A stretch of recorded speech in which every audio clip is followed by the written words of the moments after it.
If two dice one blue and one grey are thrown at the same time. तो question बोल रहा है अगर दो डाइस है, एक ब्लू कलर का है और एक ग्रे कलर का है और उसे फेंका गया सेम टाइम पे, तो आगे बोलता है कंप्लीट द फॉलोइंग टेबल। फिर तो इस चीज के लिए हमको ये जो टेबल है कंप्लीट करने के लिए कह रहा है क्वेश्चन। तो इसमें इवेंट दिया हुआ है सम ऑफ टू डाइस, मतलब सम ऑफ टू डाइस 2 आने का प्रोबेबिलिटी दिया हुआ है, सम ऑफ टू डाइस 8 आने का प्रोबेबिलिटी दिया हुआ है, सम ऑफ टू डाइस 12 आने का प्रोबेबिलिटी पहले ही दिया हुआ है, बाकी सबका प्रोबेबिलिटी हमको निकालने के लिए कहा गया है। तो एक स्टूडेंट जो है वो आर्ग्यू करता है कि दैट सेकंड क्वेश्चन में देयर आर 11 पॉसिबल आउटकम्स। तो स्टूडेंट बोलता है कि 11 पॉसिबल आउटकम्स है बोलते हैं वहां पे, और वो क्या है 2, 3, so and so up to 12, ये ऐसे 11 पॉसिबल आउटकम्स है। Therefore each of them has a probability 1/11। और स्टूडेंट बोलता है इसलिए हर एक आउटकम का आने का प्रोबेबिलिटी कितना है 1/11। Do you agree with this argument? क्या हम इस आर्गुमेंट से एग्री करते हैं? ये ऐसा सवाल पूछता है और जस्टिफाई करने पड़ रहा है आंसर को। तो हमारे पास दो डाई दिया हुआ है, 6 साइडेड क्यूब होता है ये, और हर एक साइड में नंबर ऑफ डॉट्स है जो एड अप होके यूनिक नंबर देते हैं 1 to 6 तक का दोनों डाई में। तो एक ब्लू है दूसरा ग्रे है, तो सैंपल स्पेस क्या बन जाएगा? पहले डाई में अगर 1 आता है और दूसरे डाई में 1 आता है तो 1,1, पहले डाई में 1 आया और दूसरे डाई में 2 आया तो 1,2, 1,3, so on so 1,6, 2,1, 2,2, so on so up to 2,6, 3,1, 3,2, so on so up to 3,6, 4,1, पहले डाई में 4 आ गया, दूसरे डाई में 1 आ गया, 4,2, 4,3, so on so up to 4,6, 5,1, 5,2, so on so up to 5,6, 6,1, 6,2, so on up to 6,6। Maximum क्या है? पहले डाई में 6 आ सकता है और दूसरे डाई में 6 आ सकता है, ये मैक्सिमम है। तो टोटल नंबर ऑफ आउटकम्स कितना दिख रहा है? ऑल पॉसिबल आउटकम अगर हम इसमें देखेंगे सैंपल स्पेस में तो 36 मिल रहा है, तो n of s equal to 36 मिल गया। हम बोल देंगे let E3, E4, E5, E6, E7, E9, E10 and E11 denote the event of getting a sum on two dice as 3, 4, 5, 6, 7, 9, 10, 11 respectively. क्यों? क्योंकि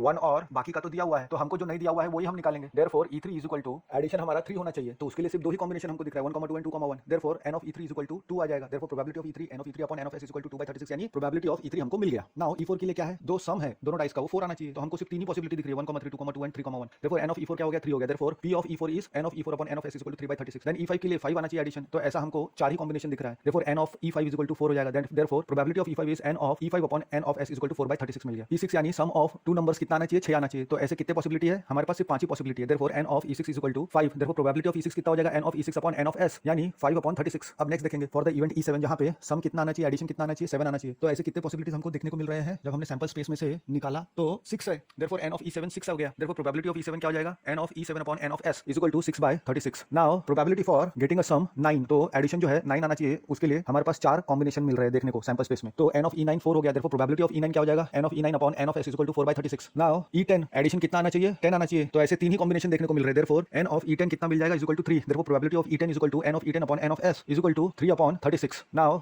E11 के लिए कितना एडिशन आना चाहिए? 11 आना चाहिए दोनों का, पहला डाई और दूसरा डाई का मिला के, तो ऐसे दो ही कॉम्बिनेशन हमको देखने को मिल रहे हैं। Therefore n of E11 is equal to 2। Therefore probability of E11 is equal to E11 upon n of s is equal to 2/36। तो जो रिमेनिंग वैल्यूज है उसको फिल करने के बाद हमारा कंप्लीट टेबल ऐसा हो जाएगा। हमको क्या चाहिए? Sum of two dice 2, 3, 4, 5, 6 1 up to 12। तो 2 के लिए 1/36, 3 के लिए 2/36, so on अप टू 12 के लिए 1/36।